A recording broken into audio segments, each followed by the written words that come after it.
Yakaya Yoxatini, Chaltikat Yuan, Achtu Yake Wuchin Hasati, Jan Kachtu Yin, Yach Ish Has Kagwantan, Yigo Ayachwan, Kach Kwéi Aya, Yinakhu Good.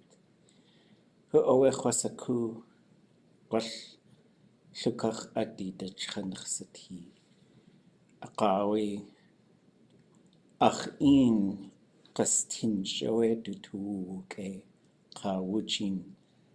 Hatuwu ayaw tutlakay. Ya ach tuwasaguyi yaksakay ko ay kwan takatyuhan.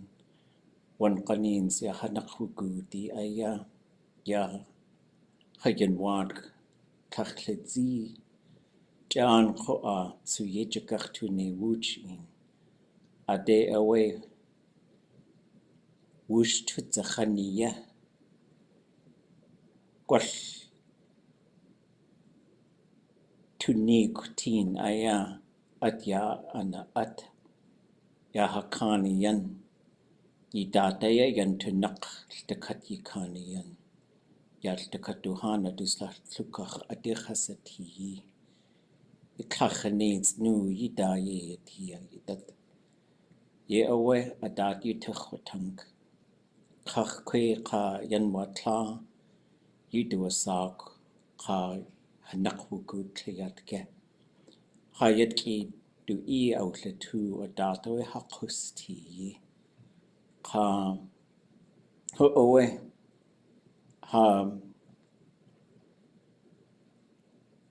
yaha shouldna goody away way eagle raven at lechi you do a sago at gonna chisha redisa achil de kat yuhan yachana adat you kagach tutla achayegu genk way nana aka awit suyejagach tuni jadusa de toasaku riwatani Hilwasaka kwatia itan.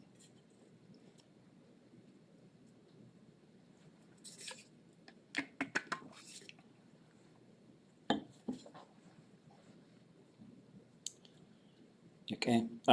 Just want to give love to the Kagwantan people. And I'll make one small request. Could we not put plural S's on clans anymore? That's just a single request from me personally. Anyways, Leona Santiago was a wonderful human being and passed away recently and was a culture teacher in the TCLL program where my kids go to school. So I just wanted to acknowledge her. Kaax, kwéi, I think is the same name that Evelyn Hodge had, and she was one of my language teachers. She was very fun to talk Tlingit with and to spend time with. There's recordings of Evelyn with Alice Taft's project, and so I know we looked at the Ťak Yejene Kajak Tekawush Jehu Ish, which you has Kawatlatkin. So if you folks have any questions or thoughts about the conversation with Walter Soboleff and George Ramos, or if you have any language questions at all, we could start with that, or anything else you want to say before we go. We're going to do a little bit of grammar work today and then get back into our Ḳaqīt story, which is moon, but also means darkness. It's very fitting because it's very dark these days. And Qanach Kashachit Wedi Aqquan Anika Kadain Atnas Kruch. It's really icy. Thoughts or questions? Anything you've been thinking about? Ikakwawus. Yeah, huchi I think it antini awe aadé chat cook kwati was away. I'm gonna bring it. Tles achtua. How was it? I don't understand why that means that. Why aadé chat cook kwati means I'm gonna bring it. Aadé hot ʻkukahaa. I think it should be aadé hot ʻkukahaa. Yeah, the way I'm going to carry it here. So you could say had hade ʻkukahaa is literally I'm going to bring it. And so I don't know if it really works. Like we're having a different discussion because I shared a bunch of cooking verbs because we're doing cooking in our Tlingit culture and worldview class, which let me put this document in the chat because I think it's kind of cool. I gotta find where I put it. I think I put some verbs.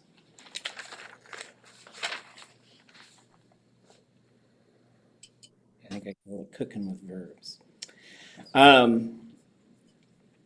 But sometimes we get into this interesting sort of realm of like languages where someone said, let them cook. And so I gave them the translation of it, but I do think that's kind of a slang. Like, what does that mean? Like, let them Do what they do best. do what they do. Like, they're doing a really good job. Like let them finish, I think. Let them continue because it might be coming up with something good. Yeah, like let them cook, right? And so, um, aqas'i is how you'd say that. Aqas'i, let them cook. But we get into these interesting sort of cross-cultural realms where it's like that literally means let them cook, like they're cooking, and it's a hortative verb. So I do think it can be utilized for things like they're working on something really good, like let them finish the thing, right? Um, which is interesting when we get into it, because if you say, I'm going to bring it, like I think like he is talking about like the way I will bring it here, like I'm going to carry it is basically, it's a carrying verb. So I do think it's a similar type of metaphor for like I'm gonna bring it, which I guess in English is also a slang thing for like what is that? Like I'm gonna do something great or something. I don't know. Like if a pitcher he says, like Roger Clemens, I'm going to bring it tonight, like that. Yeah, right. Or someone says bring it on, and you say I'm gonna bring it, right? And so it kind of depends on the context, right? Like how that could work. That's interesting. When people say I'm going to bring it, I usually assume it's like not violent, but like metaphorically violent, you know? Like, I don't know, like you're going to like hit those notes, like, you know, like you're not really hitting the notes, but It's like you're getting yourself like pumped up to do something, right? So that's Gotta bring your A game. yeah, right. Bring the A game, right? Which would be your EI game, I guess.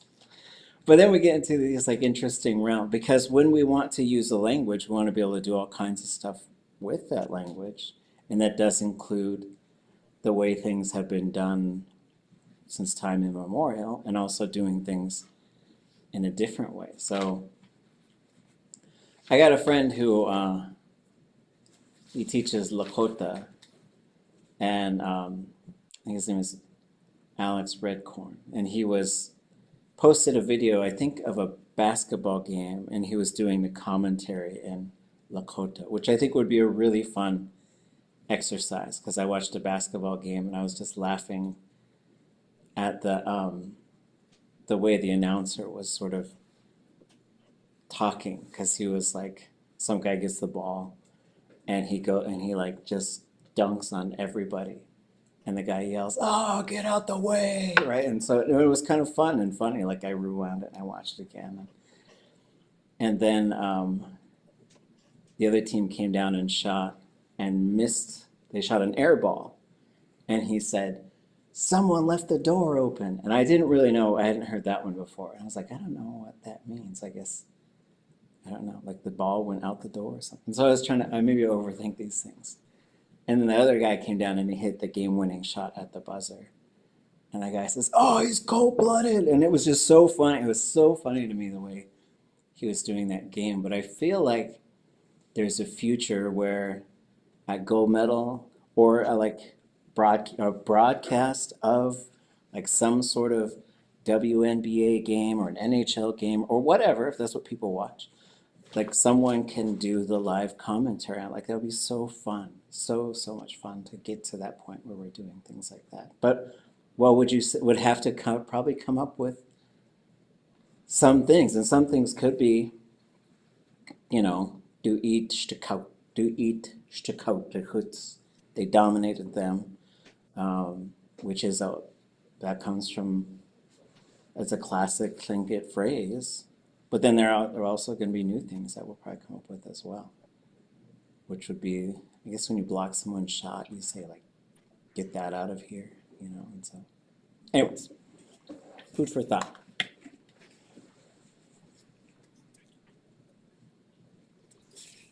Any language things you've been thinking about?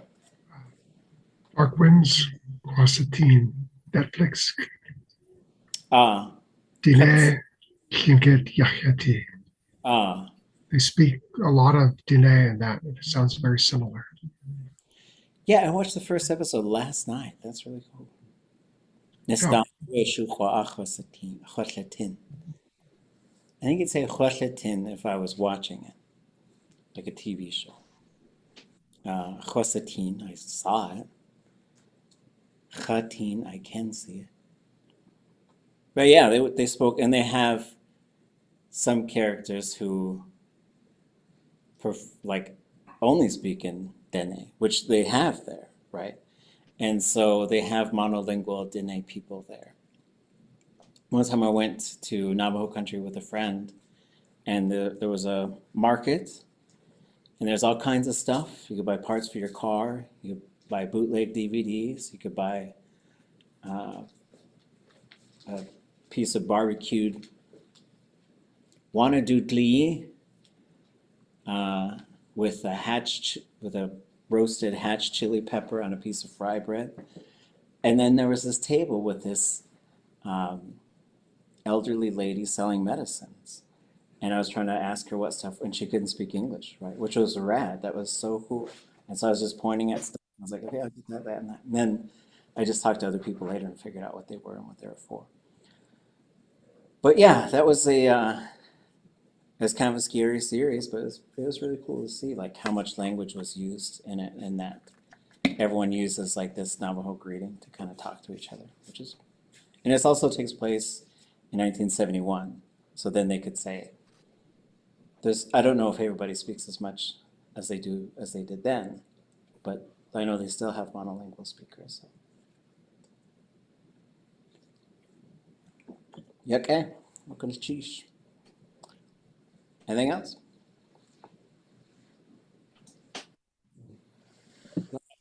Lech din kat kadakun uati. Jinkatka Daukun Dasa? Lech din kat kadakun kuati. Kusiat. Oh, aadé Ḳukahaa Yuk. Oh, Atai. I don't know if we've done negatives yet. I tried to use Tesh, but I don't know if that's how that works. I think no, it just means not. I guess you'd say, I would lobby for tleshtuat or tleshatuat for 0. It doesn't count to anything. But some people use tleshdasa for 0.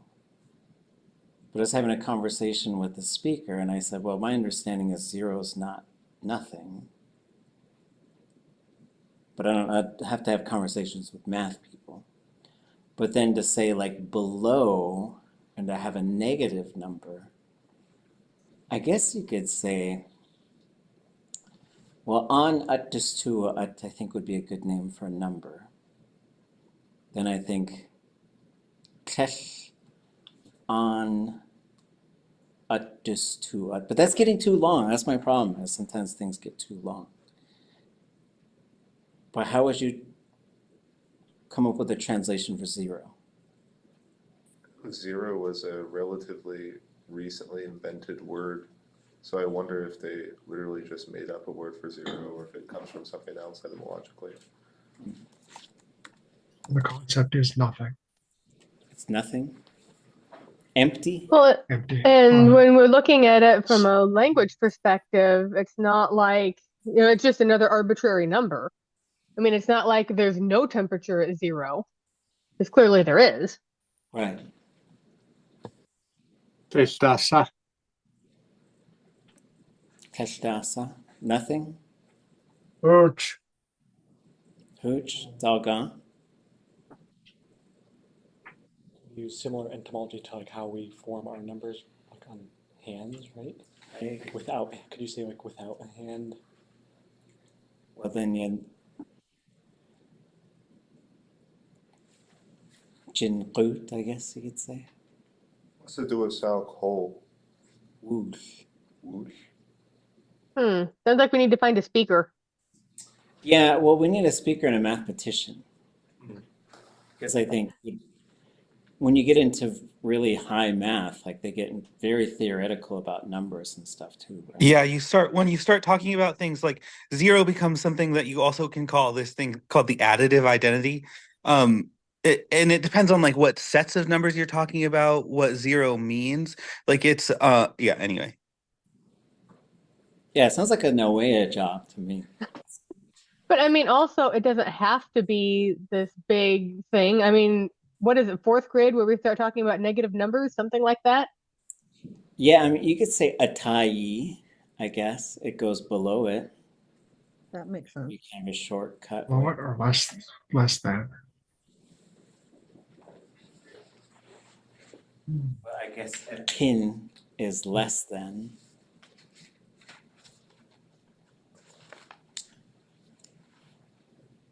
That would, you'd have to say like the number like 14 less than 0.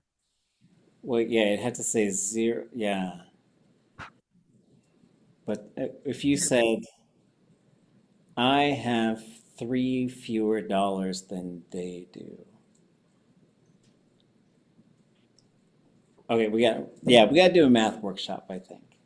It's going to be the answer. But empty, ahukti. I think it has a word for empty, which is ahukti,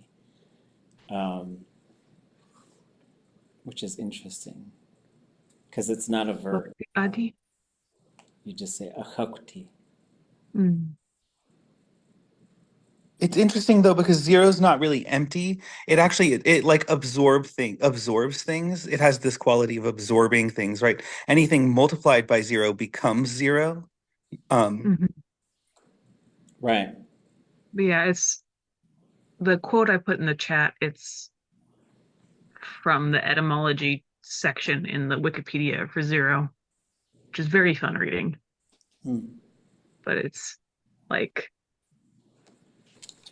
Arabic through Sanskrit, through Arabic, through Italian into English, and like, yeah. Kashdutu. Because you don't count it, right? Uh, But you count through it. So That's who you're asking, I suppose. And Yeah. a database of zero is something, but a null is nothing. Oh, null. There's another word. What does null come from? It's from Latin, which is nothing. Wait, Latin is nothing? No, I'm just kidding. Just kidding. Just kidding. Okay, we'll come back to it. But for now, Kunach I like Questus too. So, okay, let's take it. Here's something kind of cool. I don't know if we did this. So we'd say du2 and dus2. So one of the tricky parts with using Tlingit in education is du2 would mean, well, let's stick with, let's go with third person. So this would mean reading, counting. I think that's it, just reading or counting. But we're not really differentiating between the two right now. So there might be a point where we have a discussion where we say, do we need to separate those two or come up with a way to differentiate? But with us two, usually you end up with something like jin kat de us two. Because when you use the S classifier, what this is doing is putting it into a category, saying you're counting to you're counting to something. So to count to 10 would be the S classifier. So you could say jin kat de us two. They are counting to 10. And then you would say jin kat ausa two. They counted to 10.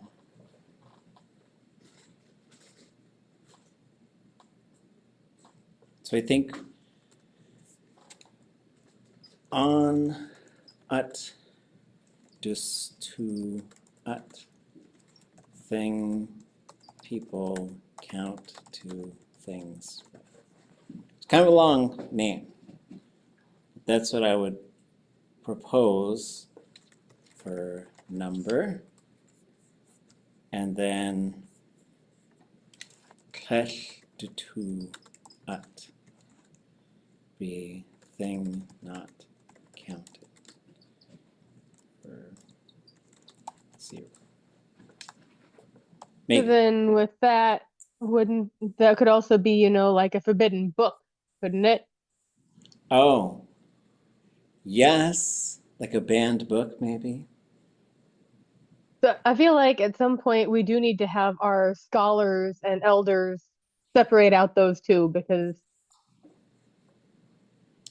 Yeah, I think we're going to need to. I agree. Like, especially if we're going to be putting more and more Tlingit into school. right. Which gets us into an interesting discussion. Like, we can make new verbs because there's enough of us who understand how verbs were made historically. So, for example, we talked earlier about the difference between these things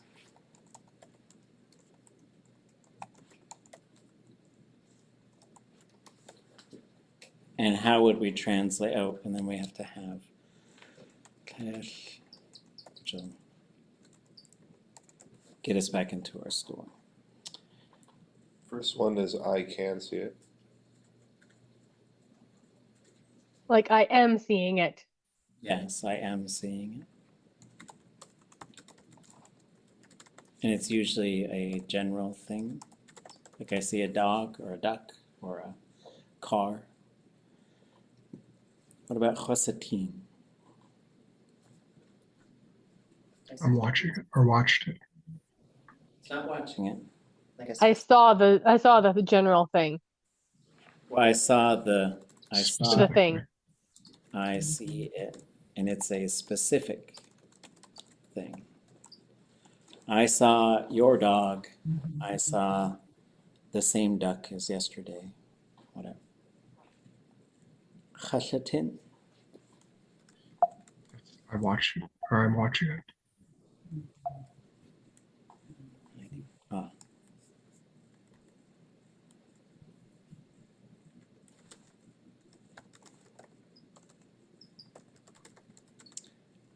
And it could also be I'm caring for.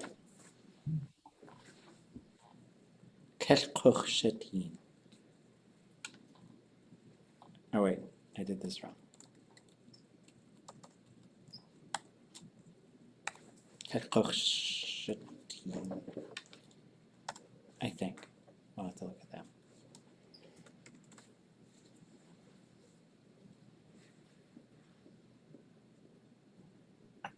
So I didn't see it.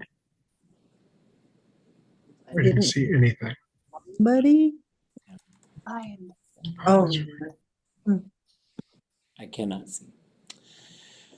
So we can see, like, if you could change the classifier, and then you could you can add thematic prefixes to it. So again, like we could sort of theorize here, but kind of what needs to happen is we need to have a gathering of speakers and teachers to make some decisions. So if we get down to 2, we see to read, to count, to teach. So we have 0, S, and L already kind of locked up. So in terms of like, how could you differentiate between reading and counting? I don't think you could change the classifier because that already has a function. I don't think you want to use an SH classifier to differentiate, but maybe you could add ka, and so maybe awatu can be counting, or could be reading, yeah, counting, sorry, and akawatu can be reading.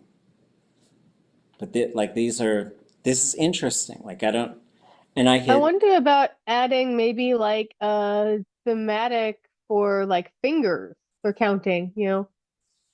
Is there a thematic for fingers?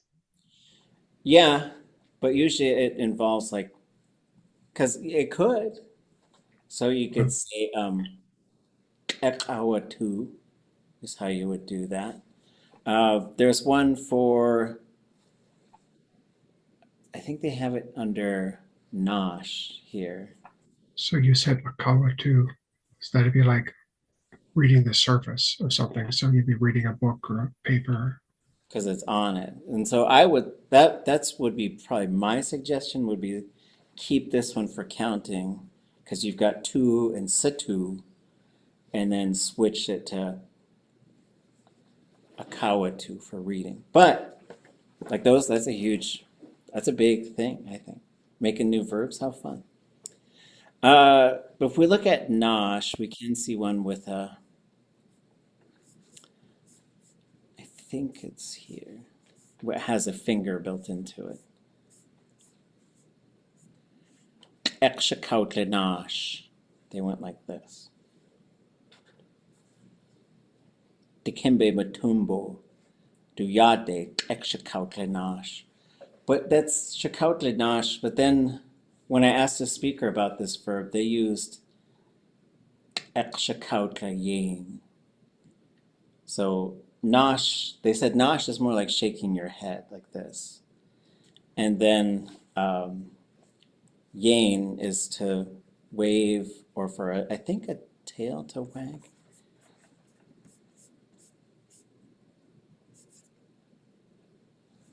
Yeah.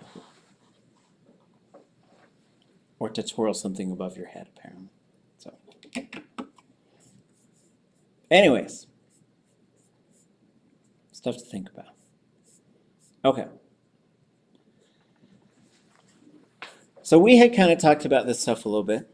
The conjugation prefixes. And I want us to sort of just spend a little bit of time thinking about these. So this chapter talks about what kinds of things go into particular verb modes.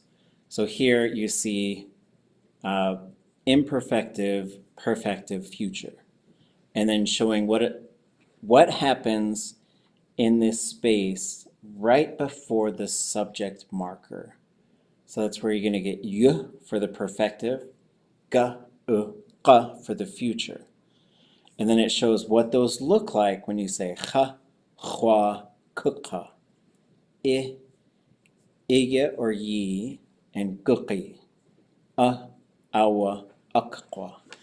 And there's going to be some factors like once we get into the individual modes and start sort of looking at how they change when you change the subject, what I like to do is just say, well, what goes in there? What kinds of things go in there? And so as we look, for the imperfectives, there's nothing. There's no conjugation prefix that gets activated. For the perfective, you get y. For the negative perfective, you get and y. So this is called the perfective marker. It's called the irialis and the perfective marker. For the future, for both positive and negative, you get ga, ga. So this is a conjugation prefix, ga, aerialis, and this is what we call qa mode. So when we go through, these are your 4 conjugation prefix spots. And you can only have 3 things. So from spot number 1 and spot number 3, those are kind of linked together to say you can only pick one of those things. You cannot have 2 of those things. But you can have this and this. So this is the qa that can combine with anything else on here. But these ones cannot. They're like, if this one shows up, then the other one can't be there. I think someone made like a little meme about it somewhere. Did somebody here make that? Do you have it? Can you show it to us? I think I have it, but I'd have to dig for it. You should show it to us because I think it's fun. Can you scroll back up? I'll go find it. Did you say on the in the middle of the future conjugation, did you say that was also an aerialis? Yes, that is the area. Is it contracted? Or is it the different aerialis from the yo above? Or It's the same one, but now you've got 3 things in there, so you're guaranteed to have contraction. okay. And so when we look at the future, it's here for ḳukahaa. That's why that U is there. And if this contracts, it jumps to the other side, ḳukahaa, just like it does right here. It's here in ģuqi, but, or that should actually be ģuqi. That should be an A, sorry. I think for the second person it disappears. And then it is here if you had ģuqaa, but it jumps over to the other side right here as well. So it's there, it's just, it's contracting a lot more. I need to make a mark to fix that.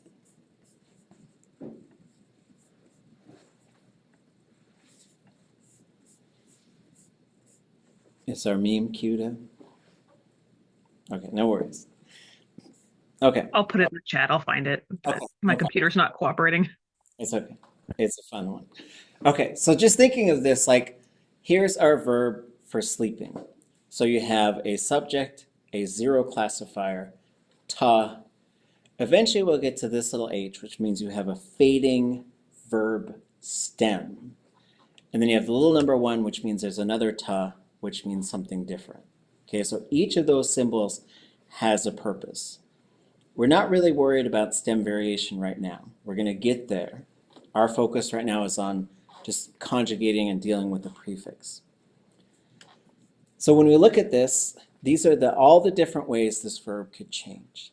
Nata, kesh itichik, ta, kesh uta, wuta, kesh wuta, gukata, kesh gukata, nakata, natage, kesh unatage, kesh ate unqata yiye, nakwatayin, nateni, teich. So that's a lot of different ways, and then some of these is really hard to even see the different parts that are there. But our focus here is on the prefix. So what pops up here? You have na and the 0 classifier. You have and a 0 classifier. You have y and a y classifier. You have and y and a 0 classifier. Ga, qa, na and qa, na, and na, and na, qa. So like thinking of these, you can learn what goes into these to make the mode. What gets tricky is in between these 2 things will be the subject, right? So then you could say khata, kekhwata, khwata, kekhwata, kukata, keshkukata, nakata. So that would change to an underlined K. Nakhatej, kesh unkhatej, Kesh aadé ʼnkataye. Nakwatayen. Nachateni. Chateich. So you can now, that is adding another variable to it to be able to, and then to move that to second person, to fourth person, and so that's where those parts really start to move around in Tlingit, is when you start doing all of that stuff. Oh, here. So I was talking about this at some other point, I think, and the meme in the chat was generated, which we'll take a quick look at. So here is ga, and well, actually you could add ga and qa, but they have to be the conjugation prefixes and na. And it says ya'an kach ayanach kawak. This town is just too small. Kach ade wuchin hakuch Ḳukahaa zitiye. We cannot exist together. So the town is too small for the two of us to live together. So it was very fun. So thinking of this, if we look at another verb. So this verb, I think when you look at the sleeping verb, it's one of the shortest verbs that there is. And so, but what happens here is we added an object, we added an S, or there's a subject, and we have an L classifier now. So now the classifier will have a consonant and a vowel. And so here, going through, how does this sound in all these different, these are the major modes. There's probably 4 or 5 other ones in addition to this, but this is kind of where we start. And I think your focus should be on imperfective, perfective, future. And sometimes, in those, you include negatives of those. So that's 6 modes, that's plenty. And then once you feel like you've got those ones down, start moving into other ones. But as far as what it sounds like, in this one, it's marked high, so it's going to say high all the way through. Qashat, khish ishshatiq, ashat, khish ushshat, awshat, khish awshat, ye agushat, khish ye agushat, khish ye agushat, aqahshat, achshatch, khish uqashatch. Kesh ade aqwachshatiye, aqwachshatin, aqashanti, ye ashatch.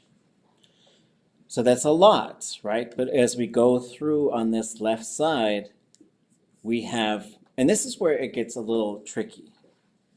This is the conjugation prefix qa, which pops up there. Irialis, perfective, irialis and perfective, ga mode, irialis, ga conjugation, irialis, ga mode, ga conjugation, ga mode. So these, you have 2 different things that are ga in there, and you end up with aqahshat. Ga conjugation, irialis, ga conjugation, irialis, qa conjugation, qa mode. Same thing here, and then qa conjugation. So the key is we're sort of talking about, is it this one, this one, this one, and this one, and then that one, right? So you could pick from, and I guess it sort of comes down to this. We have to keep in mind that this one has 2 jobs. And it says, I am here for the conjugation of all ga conjugation verbs. So if you need to tell someone to be good, you say igake. That's this ga popping up right there.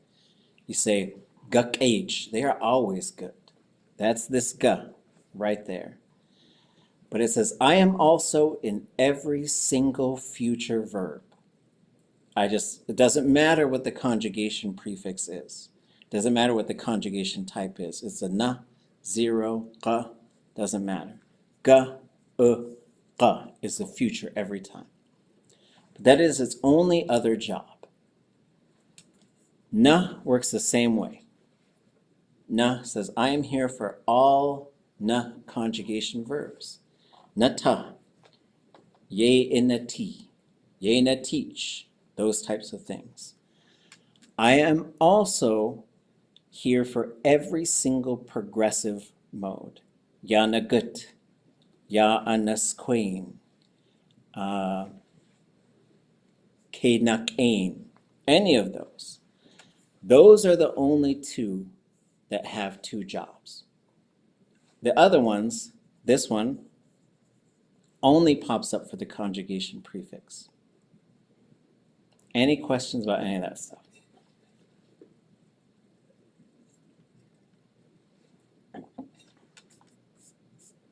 What was the first job of ga? It's to be there for a ga conjugation verb. What was the first job on na? To be there for a na conjugation verb. So, but like, what does that mean? Okay, so when we go through this, like, let's jump to here. So what this shows you is the major verb modes and what needs to be present there. And so the big question here is whether or not the conjugation prefix needs to be active, not for imperfective, not for perfective. For futures, not really. It's just the ga that just pops up there. Ga, u, qa, for every single future.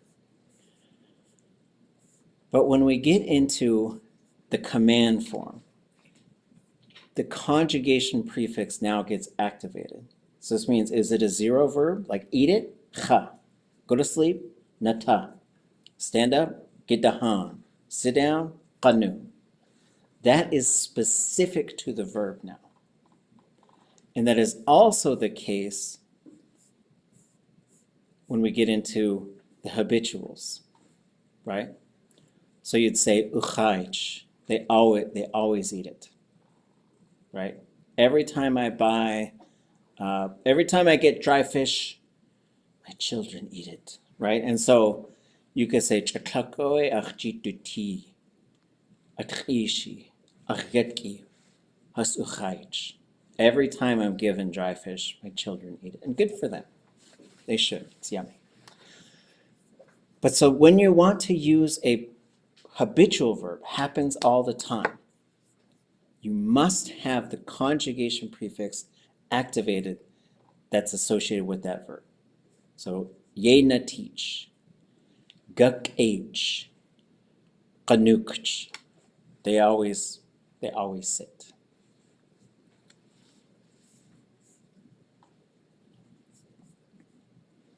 Okay.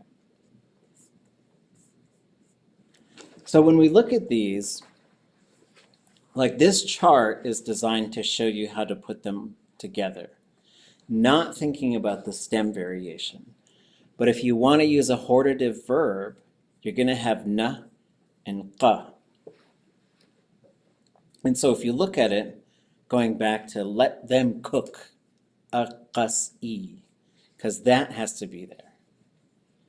And then if you want to say, let's go there, aadé nakhtu'at. Naqtu gets you nakhtu. And then if you wanted to say, Let it exist. Is that naqati? Naqati, is that this? yen qati, let it, Ain. yen qati. So there's na and qa. Because the next question is, when they start getting together, how do they contract? So you've got na and qa. If there's a vowel before it, this a will drop. Yen qati. Ḳuqaqasti. Let it exist. It's qa and qa. In Nakhtu'at, is it the G that turns into the X? Yes. So one of the things that I want us to think about next is where do I have this? So here. So here's just another visual thinking about these 4 conjugation spots, right? So here's 1, 2, 3, and 4. You can have up to 3 different things, but that's the max. But how do these contract? The G, which is right here. If you take the letter A out of that, it turns into a K, which if you want to get really philosophical about it, I would say it is a K. But the letter A turns it into a G. But, you know, that's for someone, if you want to do a highly theoretical stuff on Xingyue, you can. But for now, just know if that contracts, if that letter A gets pulled, it turns into a K. That's why you say Ḳukahaa when you say it like that. Aadé Ḳukahaa, K underline KW. There's a reason for that. When you pull the letter A from Qa, it turns into an underline X. And that's why you say nakhtu. That's also why you say gakhtu, gakhtu, right? Because you have ga, qa. And so in that case, that one's going to contract. And you're going to get and this stuff is complicated, but very predictable. When you really just start really looking at a prefix. And so what I want us to start doing is to look at these prefixes and start looking for patterns. So without a thematic prefix on it, this slide shows you every possible prefix for a positive perfective verb. So for example, you want to say we're eating it, or you want to say eating it? Ḳukahaa, watuwahaa, iyahaa, yiyahaa, awahaa, waduwahaa. You can take it all the way down. I ate it, we ate it, you ate it, y'all ate it, they ate it. It was eaten. We know a verb like this, or let's do sewing. Okay, not sewing a thing, just like what were you doing last night? I was sewing. Ḳukahaa, watudahaa, yidahaa, yidahaa, wudahaa, waduwahaa. So you can take it all. Once you know how to use that verb, you can use a chart like this to say, let me just look up the prefix. I just need to look it up. I know that there's moving parts in here, and so my strategy is to say, memorize all these, use these charts to look them up, and then start to internalize what's going on there so that you can sort of do it on the fly, which is a big part of it because you're going to have different verbs. Like here's this one. To see something specific. We just talked about that verb. Chasatin, watusatin, yisatin, yisatin, ausatin, wadudzatin. To live, to exist. Oh wait, no, that requires a thematic prefix. I don't want to do that one. To see, I guess,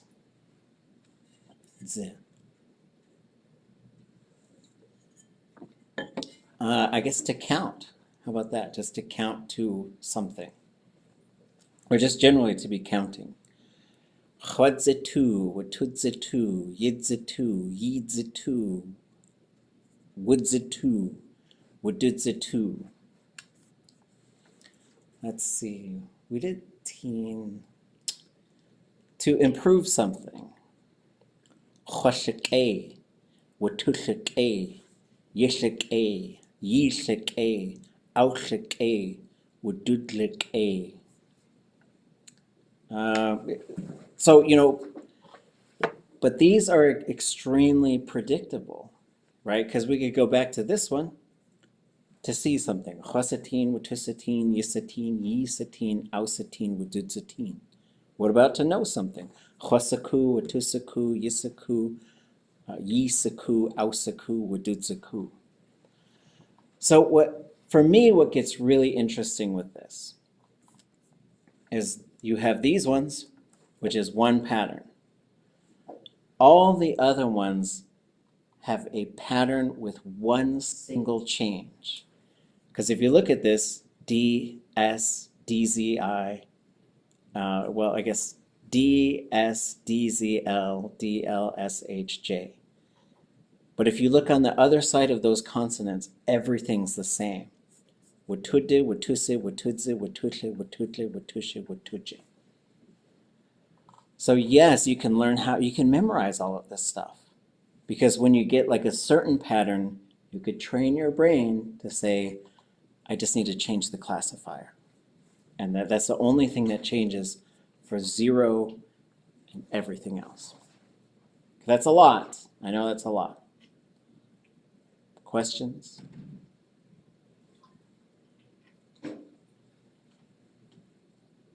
Okay. Why And do I you would keep say, on skipping, oh, go ahead. why do you keep on skipping number 3? What is, oh, because the verbs that I chose, it depends on whether there's a third person object or not. Oh, I see. So like ausaku, they know it. You can't really say wusaku because that verb has it built in there. But you can say awaka, they sewed it like a pair of moccasins or a vest. Wudiqa, they were sewing. And they're not a thing, they were just sewing. Okay, good question. So like being able to do this stuff without any of these charts, right? So I continue to come back to Kitchnach George Davis, who issued the challenge in 1981. He was like, I just pray that someone comes and does this, or else all they'll be able to do is read it out of a book. So we're using the books now as tools, but our goal is to not have to look up anything. Like that, to be there, to be like, oh yeah, I can have a whole conversation about something, and I know these verbs, and I know, and it's an interesting process because I think you end up like internalizing a whole bunch of code so that you could translate that code into Tlingit, which I don't know how we're going to do this 30 years from now. But for now, I think it is a way to do it. Like, who has learned how to do this stuff without needing any of these books? I would say it might be fewer than 20 people so far, ever. Like, birth speakers, they never needed this stuff. But they would know how to do this stuff. That's what's so wild, is when you would have conversations with them and stuff, you'll realize all this stuff that they're doing on the fly in the moment because they've learned how to do this. They've learned how to talk. But some of those people, if you were to stand up and say something like, because these are all positives, right? So this is supposed to go like, ausiku to kech awiska. But if you stood there to a speaker and you said kech ausiku, they would probably they might correct you. And that's okay, because like there's a whole lot of moving parts to this. And I want us to be okay with just trying it. It's okay if you end up getting corrected, and it's okay if it doesn't come out totally right, because there's so many moving parts. And what we're trying to do is create this whole like grammar engine in your brain, which is cool, but also can be intimidating. Okay. Back to our story. I got a few other things for us to look at on Wednesday, but that's enough. I feel like something that would be helpful long term would be if we had some simpler stories that only had the 6 main modes that you're wanting us to focus on right now. Yeah, that's probably a good point. You know, since I know you're just sitting around twiddling your thumbs anytime you're not in class, maybe you could write one up for us. Yeah. Well, I think those would be good. And what I was trying to do is, but yeah, okay, I'll think about that, right? Because whenever we get to a speaker like this, they're going to start like this is called a consecutive right here, with like a suffix added to it. and a fourth person motion verb. So the problem is once you start speaking to somebody, they're like, well, I think, I know that we've said it in here, like I could do baby talk, but like multiple elders have told me like, we didn't have baby talk. We just talked to that, and they were just full on hortatives. But like it was interesting because I do believe we can get there. Like it takes a lot of like belief and disorientation and confusion and pushing through this phase where all these pieces are starting to come together, right? Like as a collective, you folks here, you 20 to 23 human beings can right now do more than 99.9% of the Tlingit peoples and through all the people in our territory. Like, so you emerge as this group. Like, I would say, like, when it comes to really understanding how Tlingit works and being able to speak at a high fluency level, there are very, very, very few. But if you push through this part and get to, and like, whatever it takes, like, if it helps you to really think about those different four spots and what those things are called and what they do and what modes they're attached to, go for it. But if you say, I just need to memorize all these prefixes so I can use them, then do that. But yeah. Okay. Can you go over at some point how the consecutive mode works? Yes, you end up with the conjugation prefix. I don't fully know what the stem does. I mean, it might be long and high. That's so you have to know what the stem does. There's the prefix and the stem. But the big thing is you have only the conjugation prefix. So you'd say, and it should be minus I. That's a good point. So you'd say qasatin. After I saw it, qasatin. I think it'd be teen. But I got to get the stem variation. So yes, would I have to do a bit more research on? So it's conjugation prefix minus I and stem. Yep. Because the first time I saw it, it's a Yanchukat Kuch Owe, blah, blah, blah. And I was like, well, why is it just Kuch? And I think that one was long and high, maybe. I don't know. But then when I talked to a speaker, they said, oh, after they got to camp. And there's usually another verb that comes right after it. But they don't have to like directly tie together. So you could say, Yan shukat kuch awe, shoot out the uk. After they got to camp, they built a fire.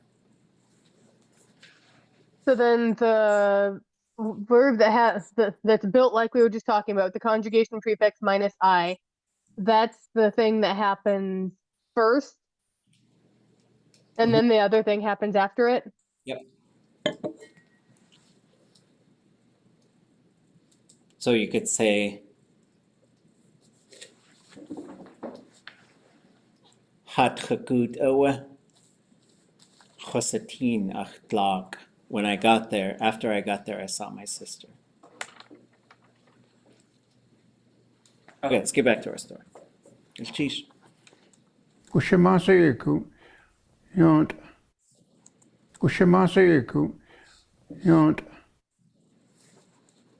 Kushemaseku, yont.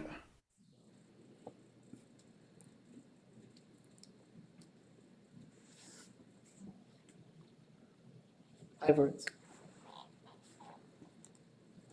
Is it gusu at the beginning? Gusu? Kushemaseku, It's gushe. Oh,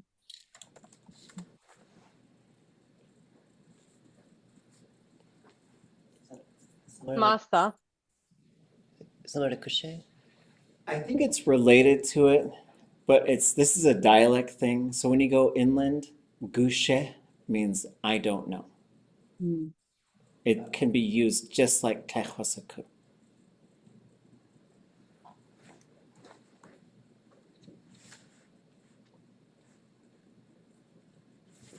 Ushimase Yont.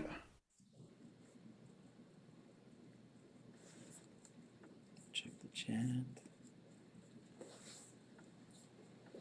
Awesome. 2 words left. Now we get to the verb. Yaku. Yiku. Oh. Ushimase Yont.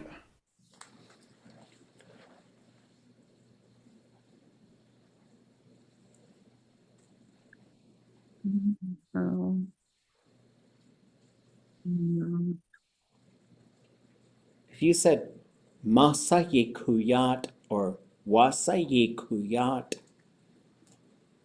any ideas on that?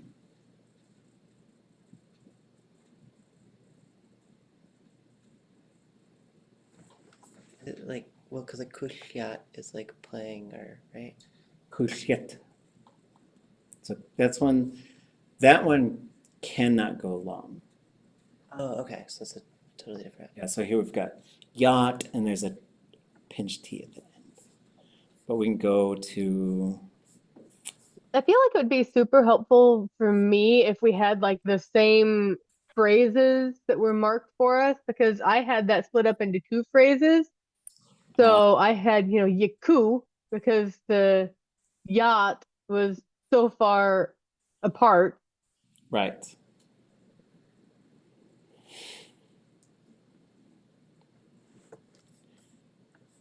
So it's related to this. So here's our yacht.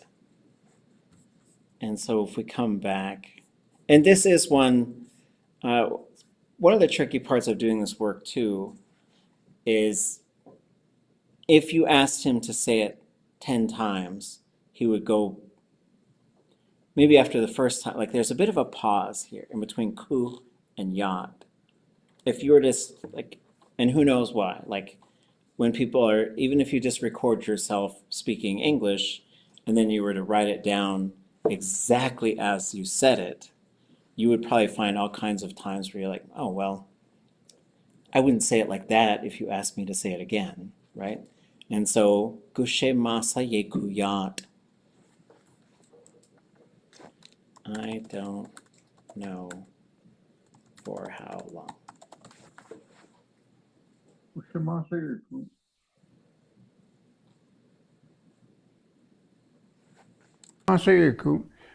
Yont.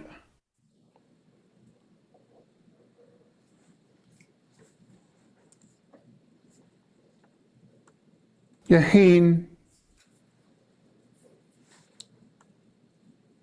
Yahin. 2 words.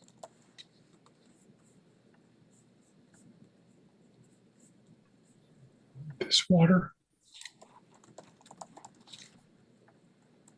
To Ṟaxantus in. To Ṟaxantus in. To Ṟaxantus in.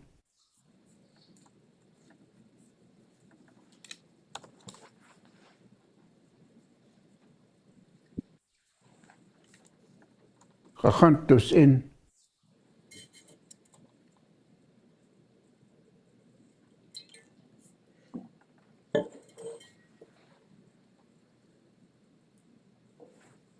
Ah.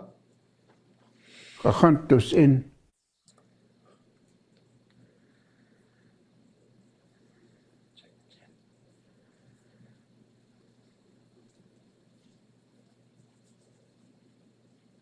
Ṟaxantus in.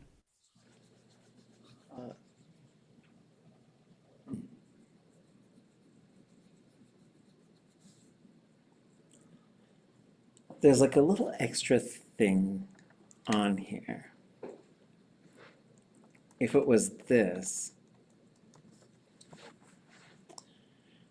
which I would also expect it to be, would dutze in. Duchent would dutze in. But there could be something going on here that I don't know about. Yeah. Yahin. Du gegantus in. Do Kahant, is that what you're hearing? I'm I hearing heard a duh hunt. with a D. D. Maybe he ends up going do Hantus in. That's what I thought he was doing.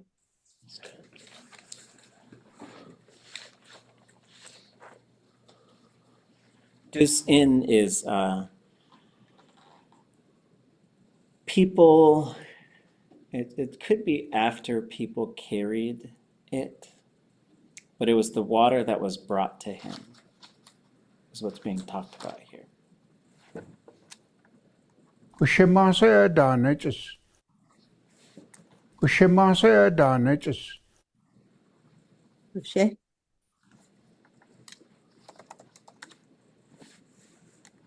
Masa. Kushimasa adanages. It Donna. Got Kushimasa Adanages. adanages. Adana?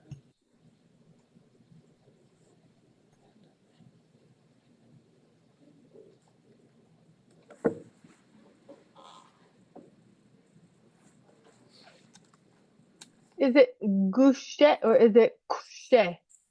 Kushimasa Is it- adanages. I think it's I Gush. heard, okay. And when you deal with inland Tlingit, when they're saying Gushe, it's a contextual thing in terms of how it's really working. Like in this case, like I'm not really sure for how long, but it's just saying like for a long time. And in this case, Gushe Masayatene, I don't know what they did. What's the chess on the end? It's probably tying to the next thing. Oh, okay.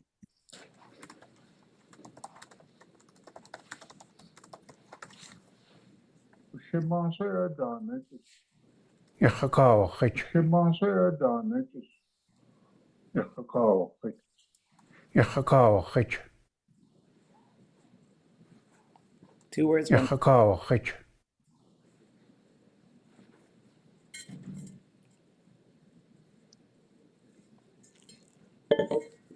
Yakakawakich. Somebody needs to really help me spell this one. 1 letter at a time. First word is 3 letters. YAA. Underline X? X. A? Okay.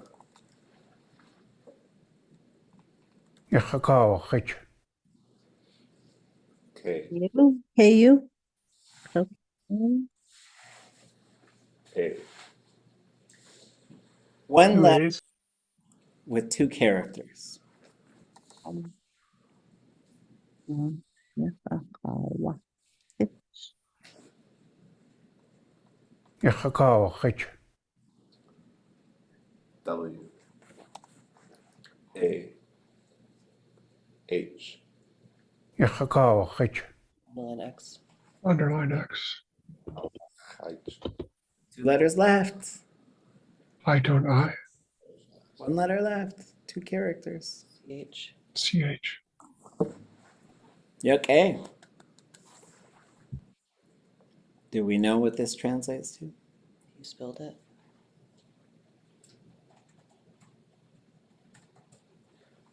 So when you talk about spilling something, there are 2 main verbs for it.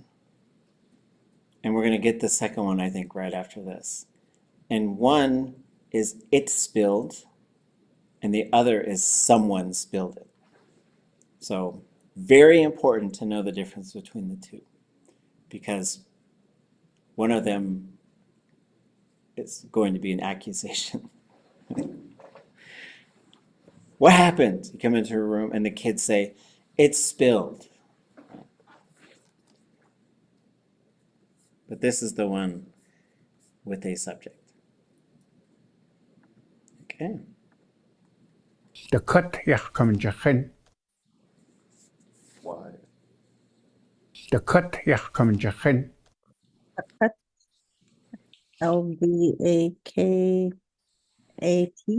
a high tone T. There we go. And a three-letter word? YA underline X. De kut Conjugation. KAMJ. I. High tone I. High tone I-N. There's our second way of spelling. The katyach kamchechin.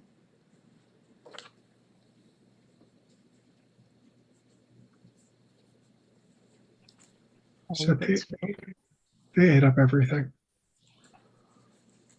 Built everything. Oh, oh. All of it spilled. All of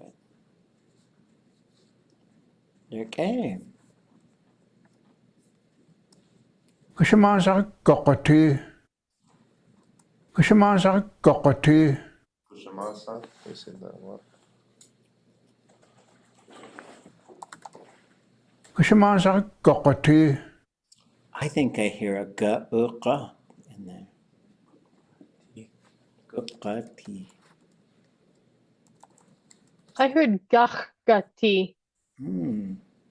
Kushimasa Kokoti. Gukati. Kushimasa Kokoti. Sounds low to me too. I don't know. Almost sounds like an underlined G to start, but probably not. T. Kushimasa Kokoti. Kushimasa gukati. The sun underline, but doesn't make sense. Kushimasa Kokoti. He says it very fast, right? Kushe masa gukati. So is this, I don't know what will be. Kushimasa Kokoti.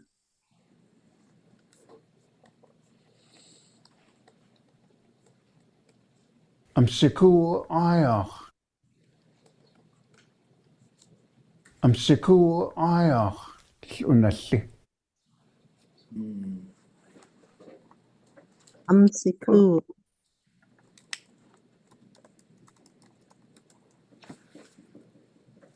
Ayach. I need some help. I thought I heard a woo on the end of amsiku.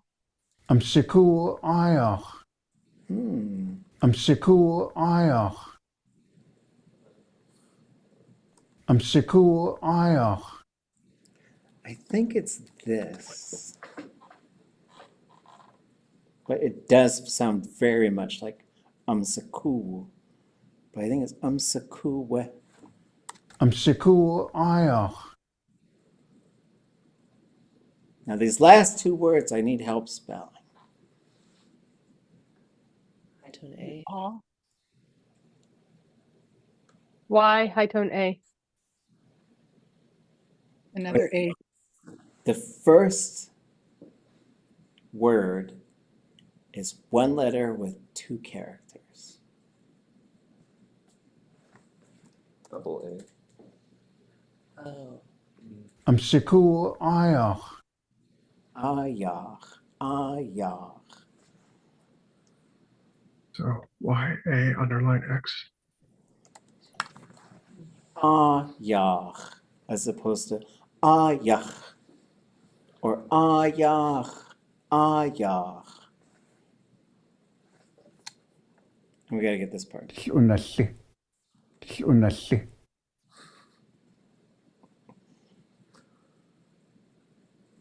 Is it lich to start?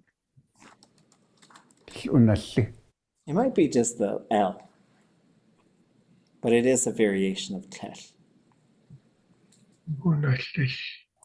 Sounds like what he's saying. How would I spell this? Start with a U. I have to have N-A, play a game show someday. L. L. High tone E. Pectone I. But I'll be selling consonants, and I'll become a rich person.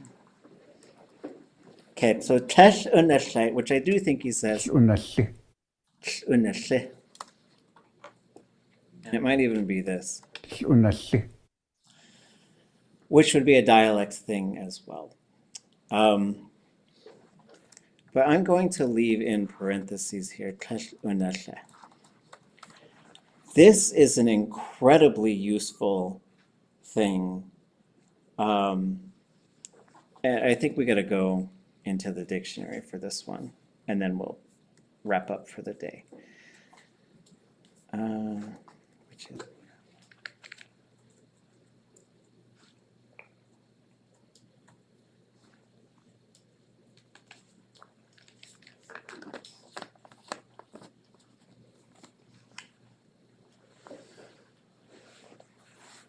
okay.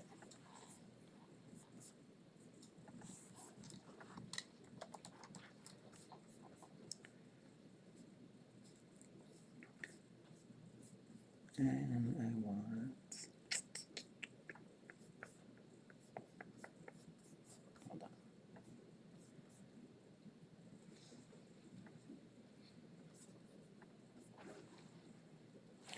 So you could say, and there's probably even more ways to say it. Kesh unashe is how I usually hear this phrase. And it could be keshe, keshnashe, kenshe, kenshe, or shunashe, or shunashli. So I got to add a couple more variants to it. So one of the things that gets complicated is that there's 6 different ways you could say this phrase. The other thing is it's kind of a frozen negative form of a verb. So the verb would be nashe, and nashe means it's a long ways. But I guess in Tlingit, and it could also be nashi. So there's a couple of these things, which is, I don't know, this isn't really a verb mode, but someone said earlier, qatlan, the snow is deep. So you have qa built in there, and it has to be there, which kind of goes against some of the other things that we've sort of learned. And you also probably must have a plus I classifier, which would explain why it's long, I think. Because you also have nashe and nase. And these sense, I was just talking to someone today who was like looking for stuff to research for Tlingit, and I was like, there's so much that could be done with like dimensions and senses of space. So nashe on its own means it is far. Nase, it is close. But you can also go tesh unashe. It is not far. But tesh unashe is sort of like teshwasa, where it's like, oh, well, I am a very powerful little phrase. Because it can mean it's not far, right? Like you could say, tesh unashe D hearts, yat. D hearts isn't far from here, right? But it could also mean it won't be long. Tesh unashe ʼatudli.átk, it won't be long until we eat. So you could put a future verb in a subordinate form. So it means you're going to add the suffix on the end. It won't be long until we're done working. Okay. And it can also mean almost. I almost got it. So like it is one of these, there's a few of these things in Tlingit where it's like they have, it feels like 1,000,001 uses. And this is one of them. But in this case, what he's saying,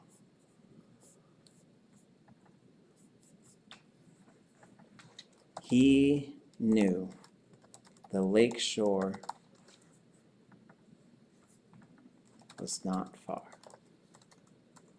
And he's talking about distance. As a blind person, they had the people said, we're going to leave and go get food from this place over here. And they put some food next to him and some water. He spilled the water, but he knows the lakeshore is not far. And stay tuned.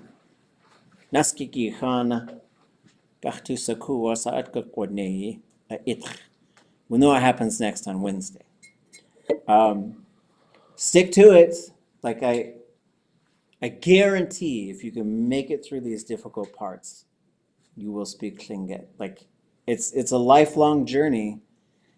And I really think once you get into this phase of learning, where it's like the whole language is being presented to you, I really think you have to speak it, listen to it, and talk to other people who are learning this kind of stuff.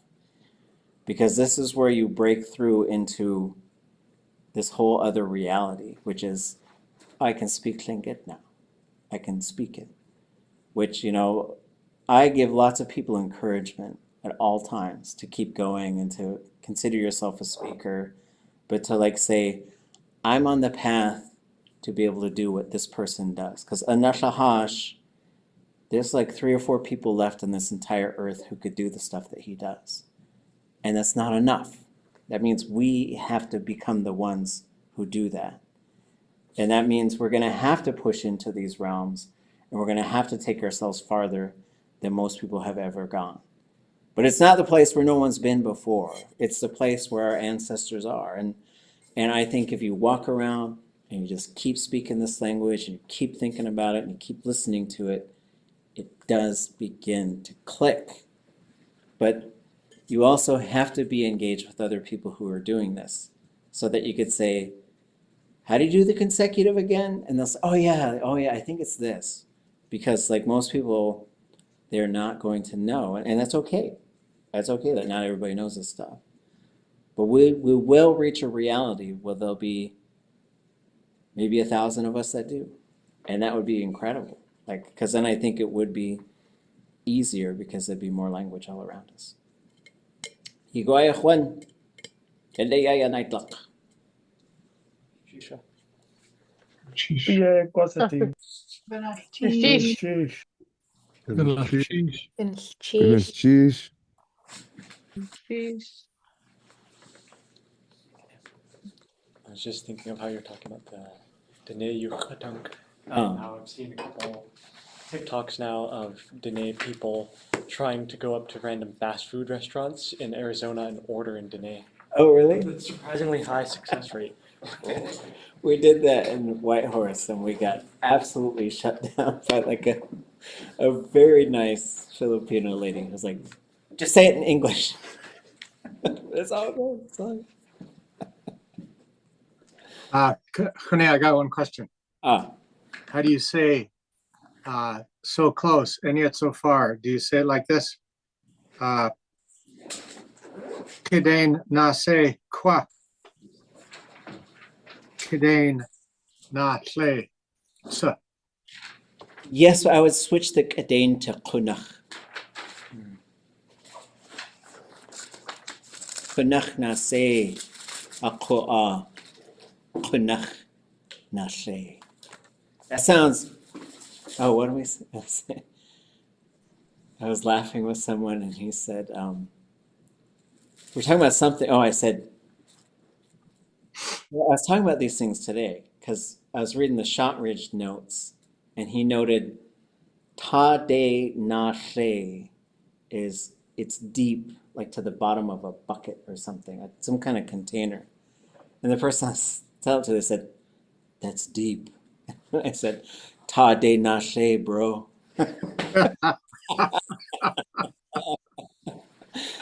And that's Is this a name for zero? Khakti. Hakti means it's empty, but it's usually a container. So I think we still gotta have that zero conversation. Because when we were saying if we didn't get anything, Dad would call it a water hole, and I thought, well, how do you say that? Oh, a water hole? Water hole. Water hall? No Like fish, just you water. pulled in water. Oh, ashin kwéi. Only water. They only pulled up water.